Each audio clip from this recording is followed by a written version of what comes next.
As if by magic, the breakout rooms will start now.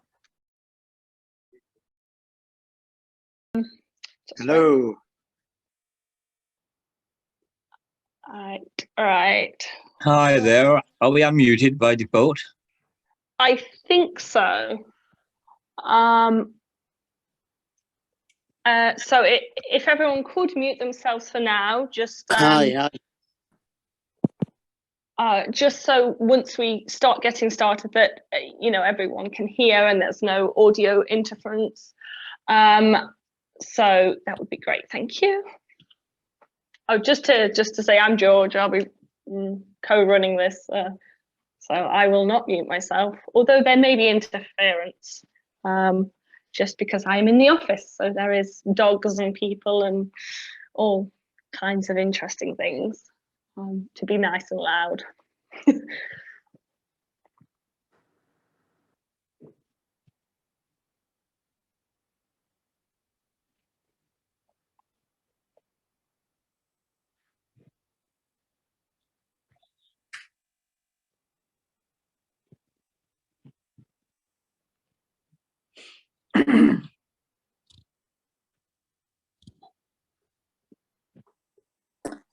Hello, George. Paul here. Hi. Yeah, for some reason I seem to have dropped off for a second, but it's great to be here with you. Great you've made it in spite of the rail strikes.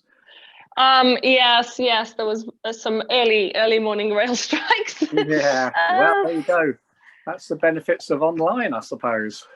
Yeah, absolutely. For those of us that don't need to travel, I mean. Well, are we all ready to go now? You've made your amazing introduction there, Paul. Yeah, brilliant. I think we've got off to a really good start so far. I thought Dave and Peter were particularly brilliant. And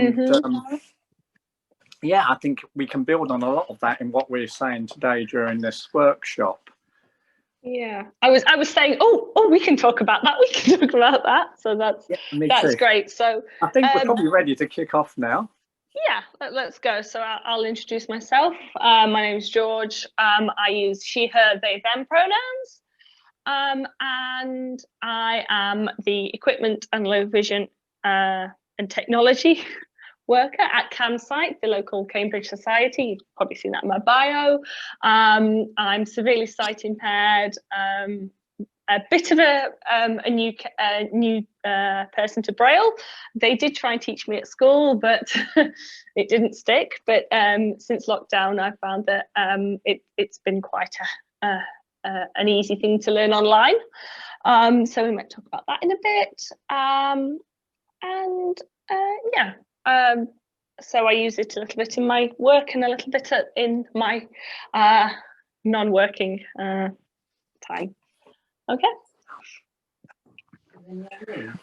Hello. Hello. Hello again. I'm Paul. Paul Sullivan. I'm somewhat older than George, and I've been using Braille now for best part, I guess, of 55 years. I've used it. Yeah, I know I'm that old. I think you're that old, Paul. I suppose I learned it at the age of about 7 when I went to Linden Lodge School in London as a totally blind child, or almost totally blind child. Like Peter, I had a twin brother who came along with me and similarly has been a lifelong Braille user. Still is, I'm glad to say. I suppose I use Braille in a number of different ways. I use Braille electronically. Like Peter, I have a Braille display that I use on my telephone, and I also have Braille on paper. So I've got the old-fashioned Perkins Brailler here that many people will recognise. Makes a lot of noise and is very heavy, but it produces Braille on paper, which I can then sit and read on my lap, which I'm doing here now. I've got a bit of a running order for this workshop under my fingers as we talk. So one of the things I want to stress is that, there's lots of different ways of accessing Braille and no one is better than the other. You use which one or more than one suits you. Right then, so that's who we are. What are we going to do? Oh, what do we want to get out of this workshop? Well, for me, I just really want to demonstrate the fact that it's already been said several times and in different ways already that Braille is a fantastic tool for giving you control over your own life, giving you options and enabling you to participate in things that you used to do if you've lost your sight, or that your other people around you and you care about are doing. And so get back control of your life, keep control, and have many more options than you would have if you didn't have Braille. I'm like Peter, I'm in favor of audio. I use JAWS on my computer. I use spoken word, talking books, all sorts of stuff. I use it all. And that's the thing. Braille's just one more tool in the kit, and it's a fantastic tool. So that's what I want to really emphasize today. What about you, George? Yes, I'd like to emphasize the kind of DIY aspects of sometimes you have to think of solutions to actual, challenges that you might have. So starting out with the challenge of the leisure activity, and then building from there, where Braille may be an option, either on its own or in conjunction with other adaptions, and just to give a bit of some little handy tips and tricks that people might not be aware of, or just kind of sharing our personal ideas and things like that, and everyone else's so that there will be an opportunity to share later on, I think. Yeah, definitely. So I guess we're going to take the next 10-15 minutes to just run through a few kind of areas where Braille is really useful, a few leisure activities that you can use Braille for, and how it can be used, and what the benefits are. And then we'll open it up for questions and discussion, because this is also, as Stuart's already said, your chance to interact and ask questions and make your suggestions. We don't know it all by any means. We want to learn from you too today. So should we go for it with a short run through of a number of different activities that we've identified and we think are important, and see where we go from there. The first one I want to talk about is literature and literacy, and Peter's already made a very powerful case for being able to read Braille for yourself, and Braille books, that is. It does mean that you've got your own voice in your own head. You're not having that book interpreted to you by some other reader, which again, there's nothing wrong with, but you have the option of being able to read for yourself if you can read Braille, and that's fantastic. And that's kind of obvious that being able to read books is the useful thing it's a good thing to do, and Braille enables you to do that. But also I want to make the point that it also enables you to read with other people, to study a book, to join a book club, maybe go along and read out aloud, just like other people in the book club are reading passages from the book club and identifying bits that they want to share. You can do that too if you can read Braille. It's much harder to do that if you're dependent on spoken word books or using a speech synthesizer on some device. Even if you've got your Kindle there in front of you at the book group, and you're listening to that mechanical voice, it's much harder for you to then sort of repeat it back in any sort of natural sounding way, which you can do with Braille. I think as well, depending on what you're reading, you may get a bit more context of things, with the actual being able to read the letters and the punctuation and things like that. I think that's a really handy thing. Yeah, absolutely. And I mean, I use Braille. I use Braille to read Spanish. I've been learning Spanish for a long time. I'm no good at it, but I just enjoy doing it. And I couldn't imagine not being able to read it for myself. excuse me, hearing it spoken is great for getting the pronunciation and so on. But for me, just feeling the letters and the words under my fingers helps me to get it into my head in the way that a visual learner would learn from reading the letters, I guess. But the other thing about thinking about books in general is that, and sort of widening the aspect of literature, is like things like recipe books. You can't skim in the way you can skim in print with audio, but you can with Braille. So you can have a recipe book in front of you and be doing things and keep popping backwards and forwards, reading the next line, going back to check you haven't missed something, in a way it's very difficult for you to do with audio. You can do it with print, with Braille rather. So Braille reading does give you the ability to take part in literary activities, I suppose is what I want to say in terms of Braille's power there, and to be included in literary activities like book groups and so on is really it's just great for your social inclusion, and you're again increasing your options for the things you can do. Similarly, it also gives a flexibility in what you're looking for. You know, you can do it in different places. Whereas, you know, if you're in a coffee shop, and sometimes audiobooks aren't the best, but you know, you can sit there and, you know, have a coffee and drink and read a book, and it's that kind of you know, back and forth that you could you know, you wouldn't have other things interfering with. You know, you can still have a conversation with somebody, and you're not closed off as you would be with an audiobook or something like absolutely that. Yeah, and I used to know somebody who was a teacher, a blind man who taught in mainstream school, and he said one of the things that being able to read Braille gave him, like when he was reading to his class, he could keep his head up. He didn't need to look down like somebody was looking down at the print, and it made the class think that he was looking at them, although he couldn't see them. People don't always add these things together. And so, yeah, he thought it gave him an extra kind of element of authority in the class, because he could keep his head up and his hands down on the print, reading it on the Braille text. We need to move on to a number of areas. So I want to just link another thing with music, with literary activities, that is musical activities. It's very hard to learn pieces of music if you can't actually read them. And Braille gives you the opportunity to read music. There's a Braille music code. You can learn to read pieces and to play pieces from learning them in Braille.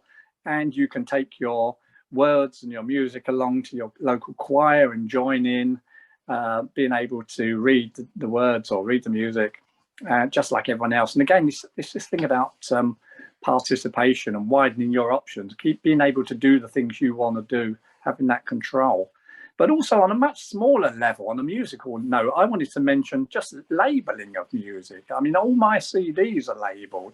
So I've got hundreds of CDs, and if I want to find something, it's much quicker than just putting the CD on and listening to it to find out what it is, because I've labeled it in Braille. I've stuck a bit of sticky tape on with some Braille on that says what CD is, so I can shuffle through all my CDs just like anybody else.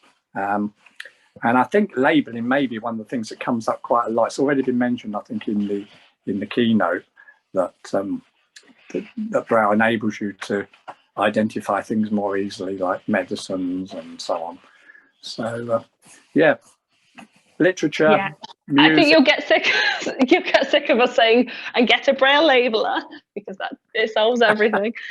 So yeah, over to you, George. Okay, so the next thing, which is kind of label adjacent, is games and board games and other kind of social activities. In a way, it's kind of linked to that. You can play with other people. Your ears aren't. You're not kind of socially included in that kind of thing. I know people who play Dungeons and Dragons who have a 20-sided dice that's all brailled up. It's a little complicated to read, but it means that you can do that social thing. You know, you don't have to rely on technology to roll a dice. You can just roll a dice. And I also find that if you're, if you're introducing somebody to Braille, and they're maybe not confident, or they want to use it more, that things like playing cards, they, not massive complications with them, but you've got that one level of thinking in actually the game itself, the tactics, and then that other level of, okay, so can I do this with Braille? And that I found that personally was a really good way of practicing, and also having that inclusion with other people, and being able to do it as long as they don't cheat, which is always a possibility. Well, of course, there's nothing to stop us cheating as well. I did know somebody who used to play like Old Maid, so they'd run their fingers across the top and read Braille backwards. Yeah. And their family never found out. Yeah, I mean, I think you've made a really good point there, George, that Braille's a fantastic way of, games are a fantastic way of practicing your Braille. You can, once you've mastered the alphabet and a few numbers, you can play a game with cards in Braille. And, I always say that Braille is a skill. You have to learn it, and then you have to practice and practice and practice. And things like simple games where you're accessing Braille in small bits, like to read the number on a dice or to read what a playing card is, are great ways of reinforcing your Braille knowledge and really getting it hammered into your head. And again, once we keep saying again, there's two things I think are going to keep coming up today. One is labeling, and the other is inclusion. I mean, that I just remember as a child playing Monopoly with my family and with friends at school. And it was a DIY Monopoly. We just labelled it up ourselves. It wasn't. You could. There was one available from R&RB. I don't know if it still is. A really nicely made one. It isn't. There is Braille Scrabble, which is great for spelling and practicing that, because if you don't use it. But I got given a Scrabble not last year. Not last Christmas, the Christmas before. And that's been really Scrabble's great because you've got the tiles as well, and you can make your own. You can do different things. You can play Scrabble with them, but you can also just again use it for making small words, practicing things like crosswords, that kind of thing. Yeah, absolutely. You just got to DIY it, and it's also really nice that I found things like the Braille. What's it called? Uno. It's a really simple game. And it's good to play kind of intergenerational. So, you can play it with my nieces and nephews I play with a lot. And also, grandparents who also may be losing their sight. It's that kind of, cross-generational, well, everyone knows how to play Uno. Let's just do it kind of thing. Sure, exactly. So as we're saying, just to sum up, I mean, Braille's giving you the power to join in with all sorts of things: literature, music, games, playing together with other people, joining in. You were going to mention crafting, I think. Yeah, absolutely. Just a bit of background on myself is that I do a lot of crafting. I crochet. I don't quite knit, but I do cross stitch.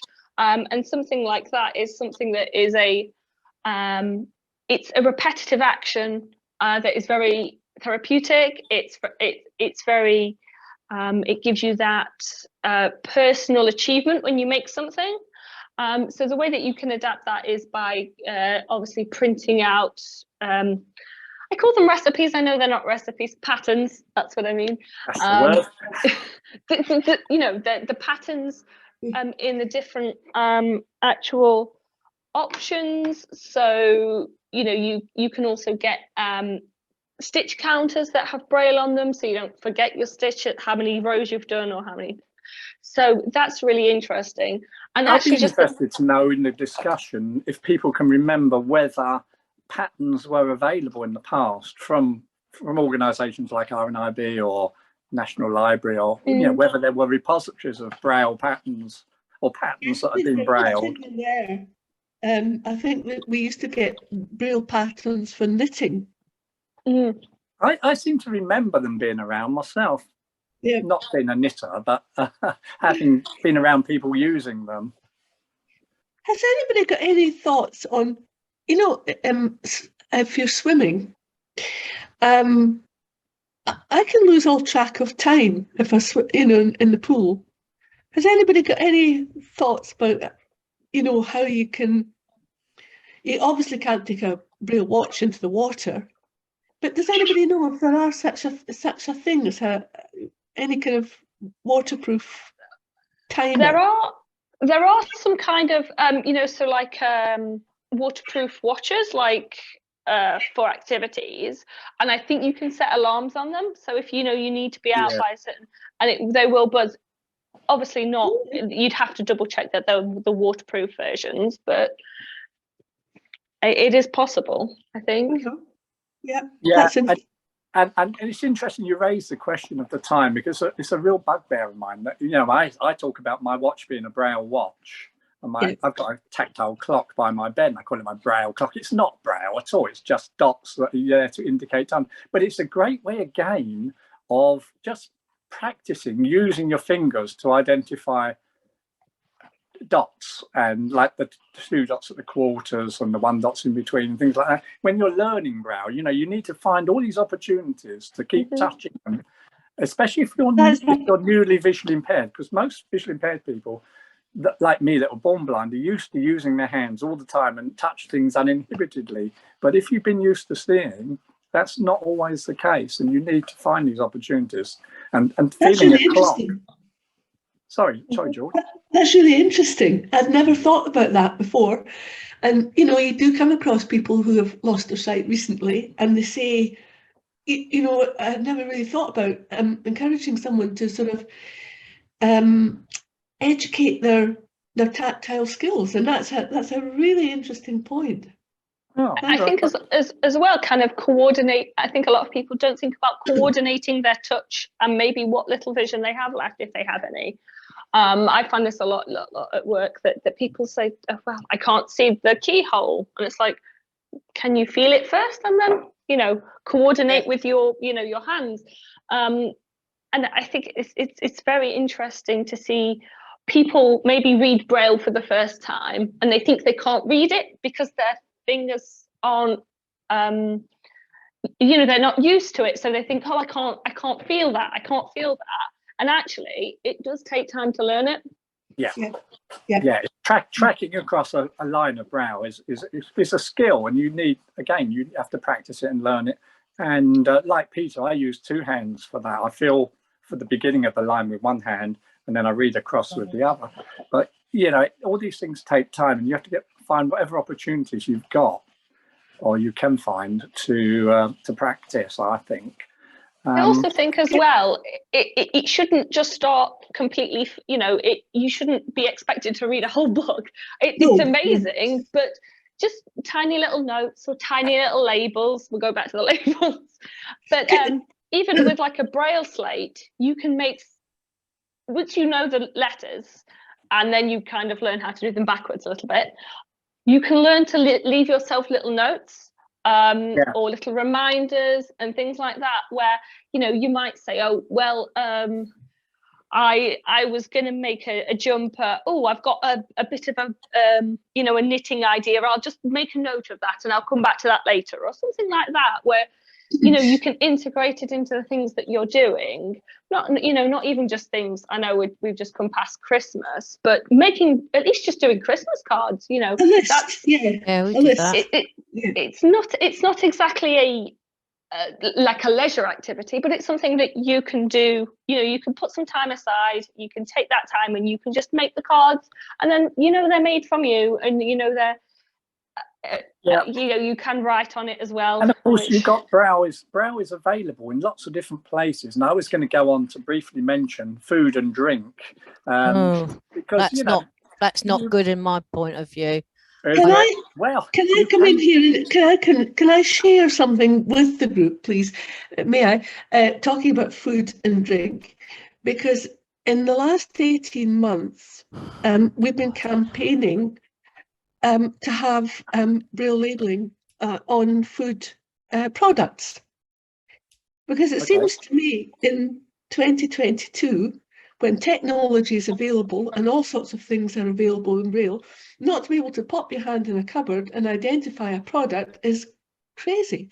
Well, there's actually Sorry, George. all home. Sorry, I was just going to say that's really interesting because all own brand products made by the co-op actually do have Braille on them. Yeah, they do. Obviously, this is not full across, but if we show that support for them, you know, it may spread more rather than And you of know. course, lots of your medications. Can I just come in and share? Can I just come in and share something with you that we've actually been campaigning over the last 18 months, and today the Scottish Parliament, we've got a petition up and running in the Scottish Parliament in the hope, because I don't sadly think it's going to happen without legislation, the same as meds, you know, had to happen with European law.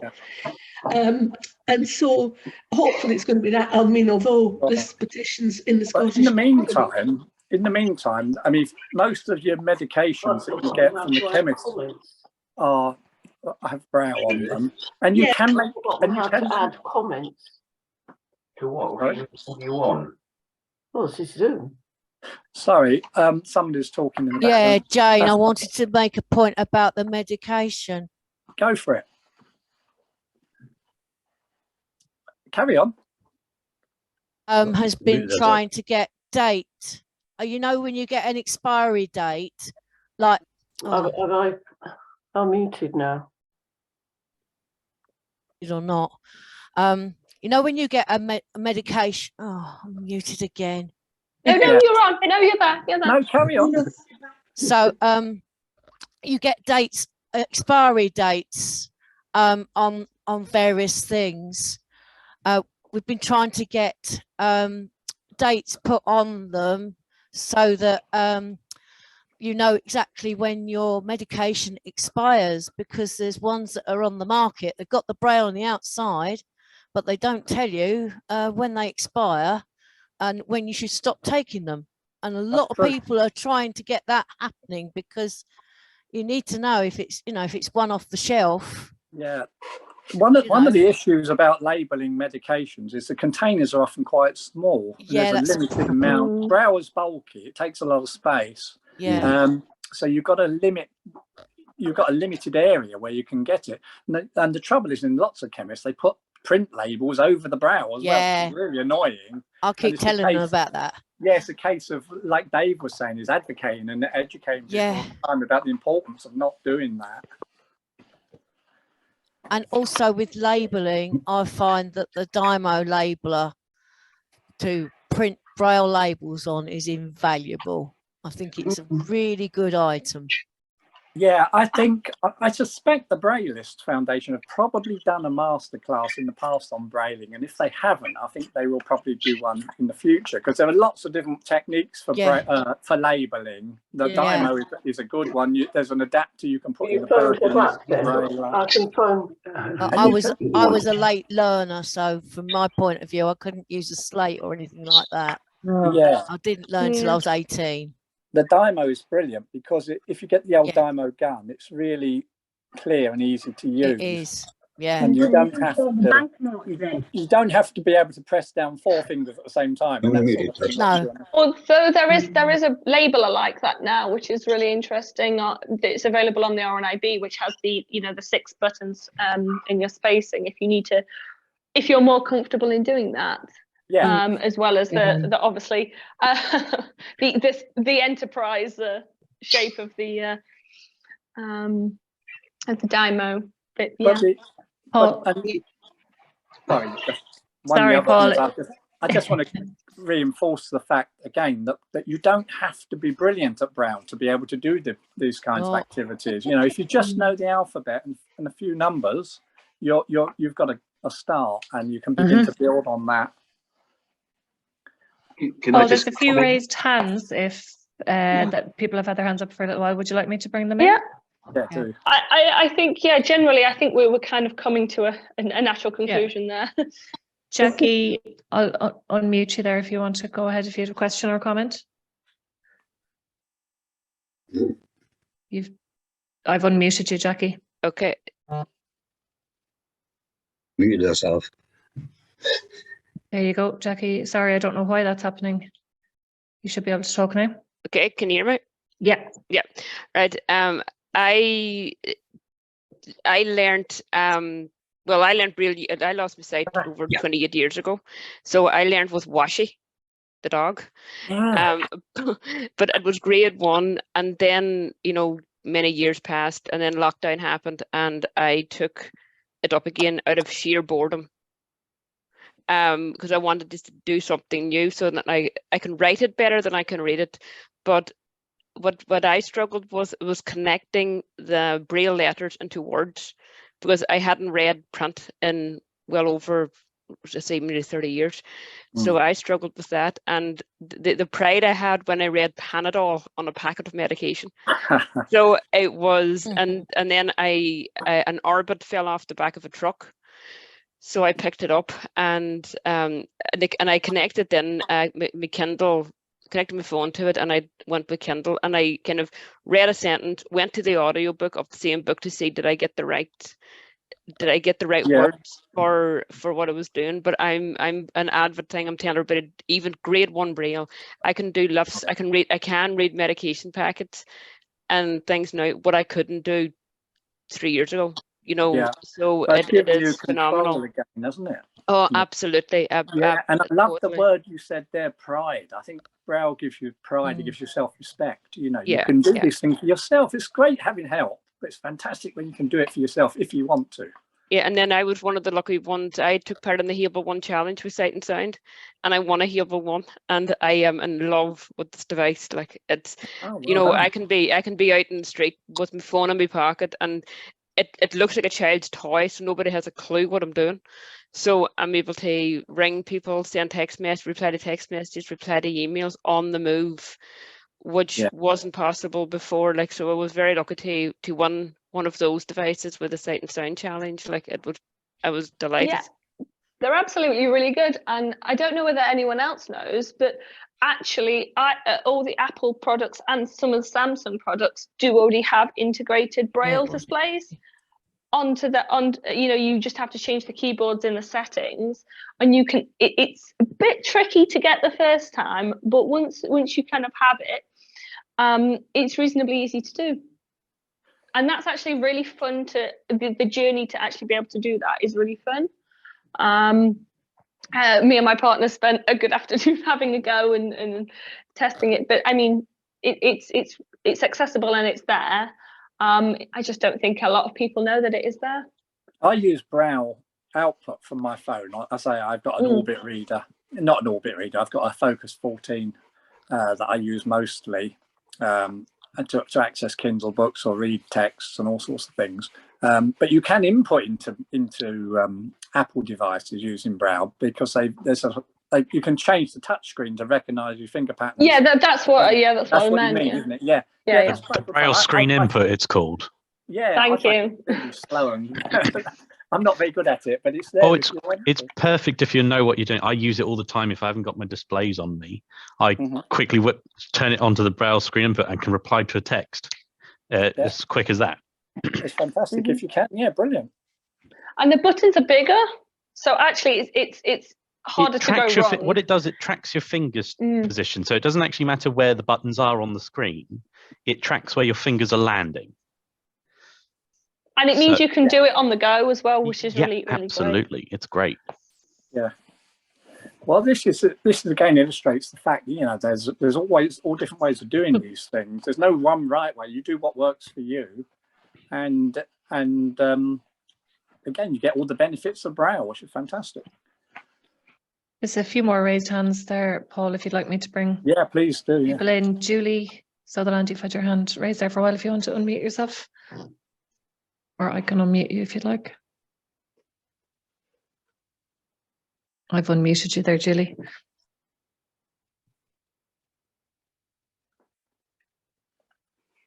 Oh, hello, my name's Julie and I'm from Australia.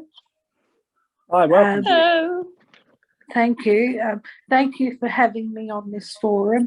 I really enjoy playing cards in Braille and games, and also using Braille with tactile maps for bushwalking with friends.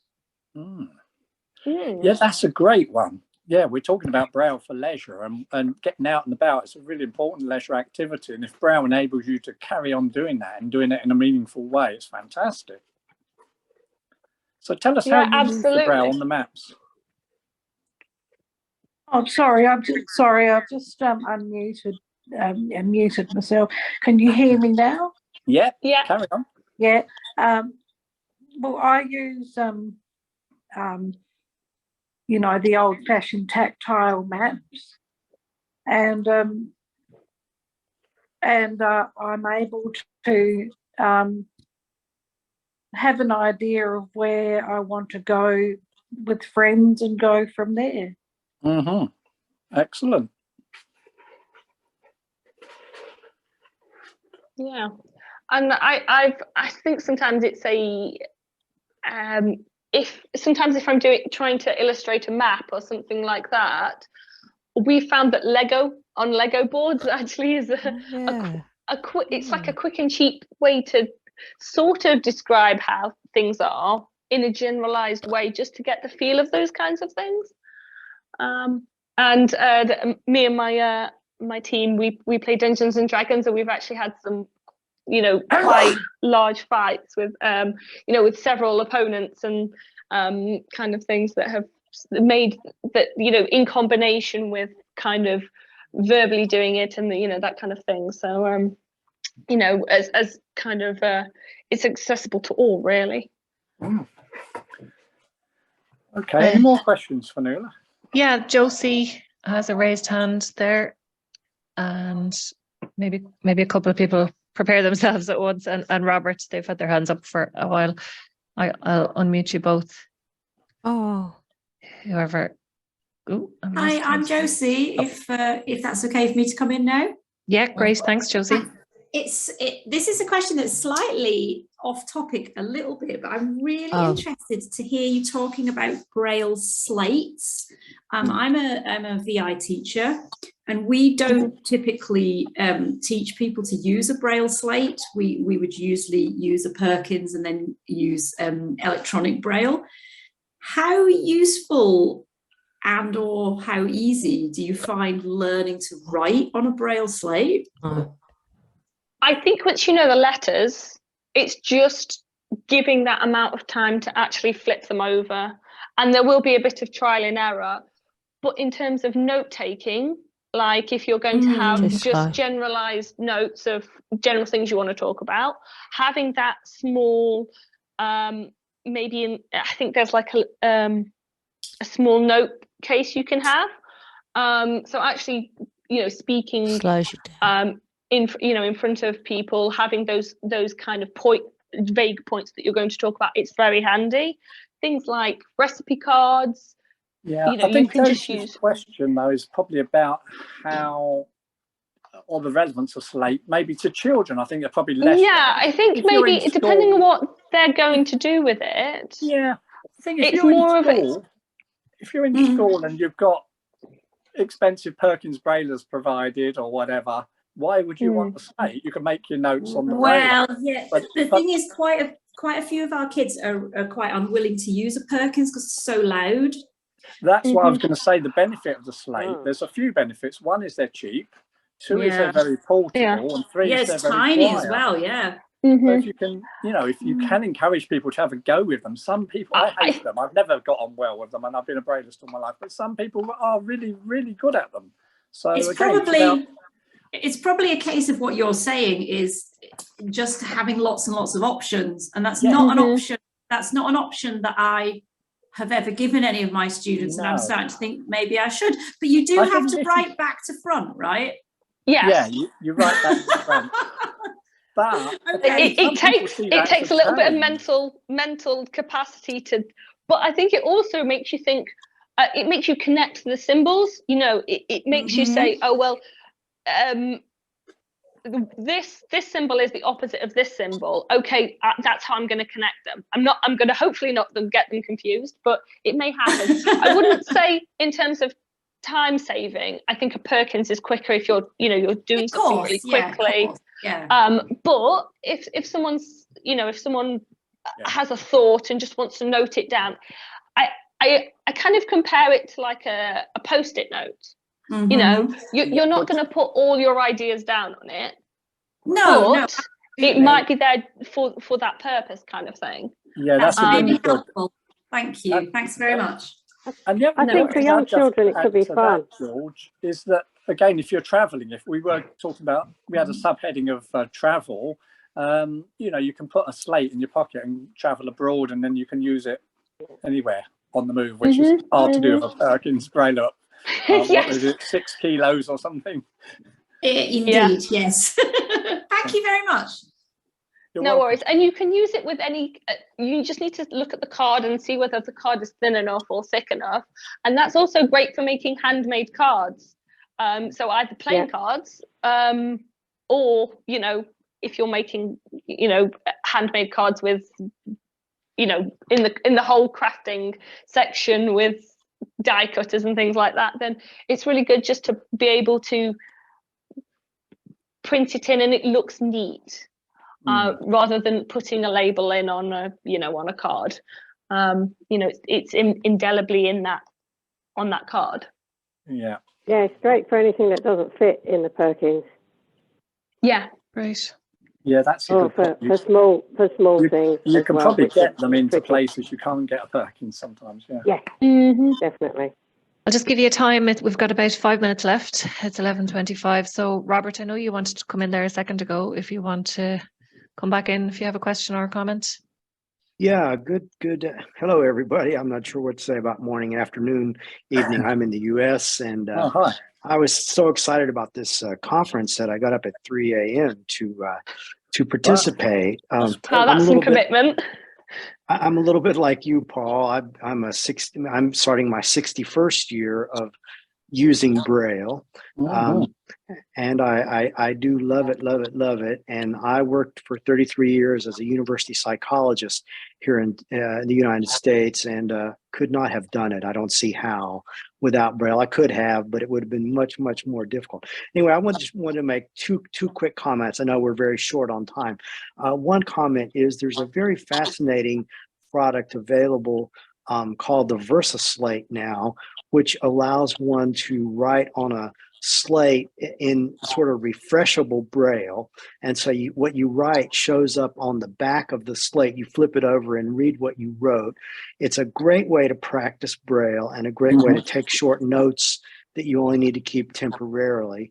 The VersaSlate is very interesting. It's a little bit expensive, but for someone who wants to get really good at the slate and stylus, as we call it here, that's a great product. And there are a couple really great products too available if you want to use a Braille keyboard on your smartphone, but don't want to, or not able to, or don't want to use the touch screen that has already been talked about. One's from Orbit Research called the Orbit Writer, which is little Braille Bluetooth keyboard. And there's another one called the Hable One. And those are really great products for people who want to use Braille input on their smartphones and so forth. Thank you much. Wonderful conference. Thank you for contributing. Thank you for that. I'm just having a look at that VersaSlate. It looks pretty cool. Yeah, I've heard of them. I've never come across one. But again, thanks for joining us and thanks for getting up so early to do it. Oh yeah, I'm enjoying it. Carry on. Thank you much. Maybe one more question for Nuala? Yeah, I think we have one more. Jennifer, I know you've had your hand up there for a while. If you'd like to unmute yourself. Oh, hi. I run a Braille group in Hanley in Stoke-on-Trent for adults who want to learn Braille. Something we do a lot of is playing card games, actually, and Pontoon, because I think it uses quite small amounts of Braille, and it's quite a social activity and reasonably, age appropriate. I wonder if people do that. Yeah, absolutely. Up Hanley Dutt, sorry. I'm originally from Derbyshire, so I'm quite familiar with Hanley. And yeah, I find it's a great kind of, there's no pressure intro because everyone's just playing cards. You just sit back in a comfy chair and you just kind of get into it. And I think for people who may be a little bit, cautious about Braille, it's definitely a more social way of just saying, get in and have a go, Well, we do a game called Left, Right and Centre, sometimes with chocolate as the prize, chocolate as the tokens. It's gambling.